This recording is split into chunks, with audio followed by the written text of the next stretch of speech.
Comentario sobre la actividad perceptiva y representativa. Está claro que la percepción es la primera función de construcción subjetiva de la realidad. La diferencia entre percepción y sensación creo que es bastante clara. Cuando hay percepción existe un significado establecido, cuando hay sensación pues es un conjunto de formas que todavía no tienen significado. Entonces el proceso sensoperceptivo se puede englobar en un fenómeno único, pero la distinción clave es que la percepción da significado y la sensación todavía es un conglomerado de elementos que no tienen asignada ninguna significación.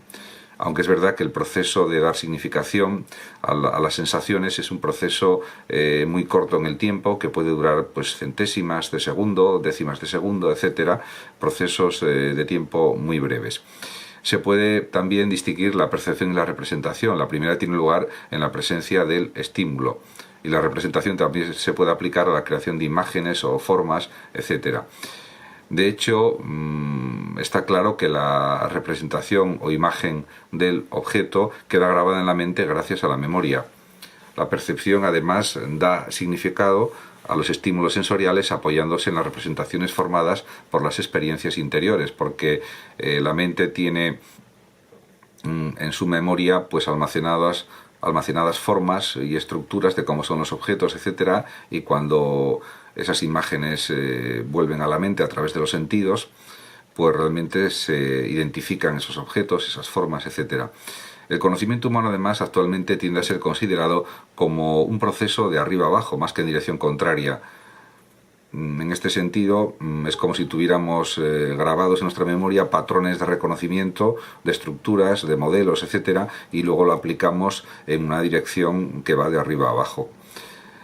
Además, es evidente que la unidad psicológica del conocimiento sensible, al menos en el hombre, no es la sensación sino la percepción. Somos seres que damos sentido y significado a lo que vemos, a lo que escuchamos, a lo que captamos, a lo que aprendemos a través de los sentidos. Pero ya en la antigüedad, pues hace 2300 años, 2400, ya Platón y Aristóteles enfatizaron el papel de la percepción en el proceso cognoscitivo del hombre. También en la Edad Moderna, con Descartes, en el siglo XVII, Descartes señalaba que los perceptos pertenecían al alma o a la mente. Descartes también tenía claro que forman parte de la actividad perceptiva los objetos, estímulos, los sentidos, vías sensoriales y cerebro. Además, conviene indicar que para los empiristas no hay nada innato en la mente, todo se origina en los sentidos, todo es producto de la experiencia, frente a los racionalistas que consideran que es más importante la razón ordenadora, clasificadora, la razón que establece juicios sobre la realidad, sobre lo que vemos, lo que observamos, porque como bien decía Descartes, algunas veces los sentidos nos engañan y por lo tanto no podemos fiarnos completamente de lo que nos llega a través de los sentidos.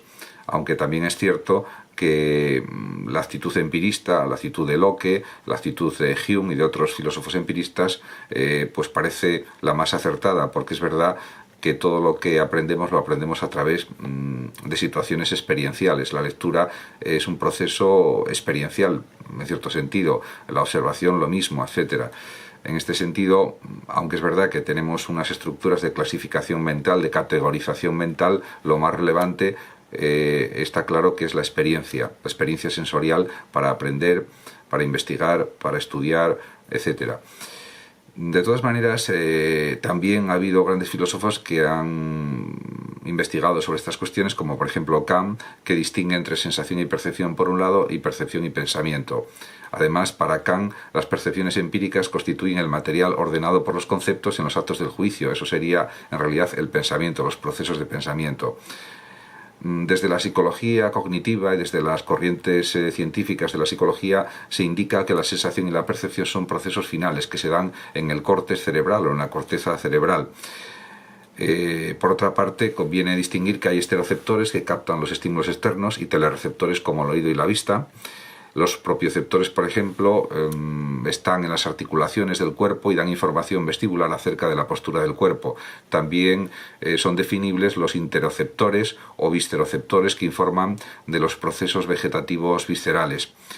También se puede señalar la existencia de mecanorreceptores que responden ante una distorsión de la piel y los termorreceptores que reconocen diferentes temperaturas y reaccionan a la temperatura. Realmente También son definibles los quimioceptores, que responden a estímulos químicos, los fotorreceptores, que responden a la luz, los nociceptores, que informan de las sensaciones dolorosas, y por tanto, como se puede observar, hay muchos receptores situados en el cuerpo que nos informan de distintos tipos de sensaciones. La percepción se ha definido como la aprehensión de la realidad a través de los sentidos, y lo es, porque una aprehensión significa que haya significaciones y que esas significaciones se incorporen a la memoria del sujeto que observa. Existen diversas y diferentes teorías de la percepción indirecta que, por ejemplo, defienden la elaboración perceptual del sujeto a partir de los datos sensoriales.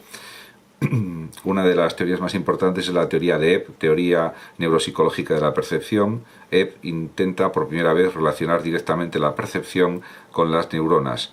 Los inputs sensoriales, por ejemplo, son registrados corticalmente en términos de agrupaciones de neuronas. También es verdad que existe el aprendizaje perceptivo. Lo aprendido queda en circuitos neuronales que pueden ser diferentes y diversos. Neisser, por ejemplo, que es un psicólogo cognitivo, señala que existen complejos sistemas que interpretan y reinterpretan la información sensorial. Además, los psicólogos de la Gestalt sostienen que lo que percibimos son totalidades y no elementos puntuales.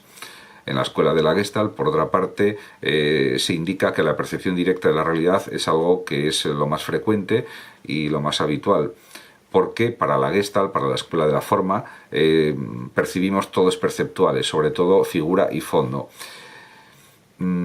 Por otra parte, ha habido grandes investigadores de la psicología y psicólogos como Pinillos, que dice que la atención es un proceso de focalización perceptiva que incrementa la conciencia clara y distinta de un núcleo central de estímulos.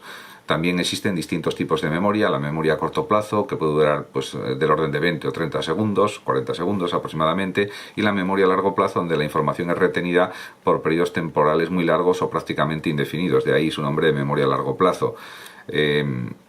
Hay distintos tipos de memoria semántica, memoria para los sonidos, etc.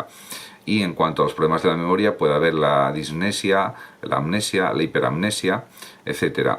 También otro término que se utiliza en psicología es el de agnosias. Las agnosias son trastornos de la percepción producidos por lesiones cerebrales y lo que manifiestan las agnosias es que hay una diferenciación o una intensidad de las sensaciones disminuida. Luego también a nivel psicológico se pueden analizar y estudiar distintos tipos de alucinaciones. Las alucinaciones son en realidad percepciones sin objeto. Existe, por ejemplo, la alucinación fisiológica, que suele ocurrir en algunas ocasiones antes de dormirse a algunas personas, etc.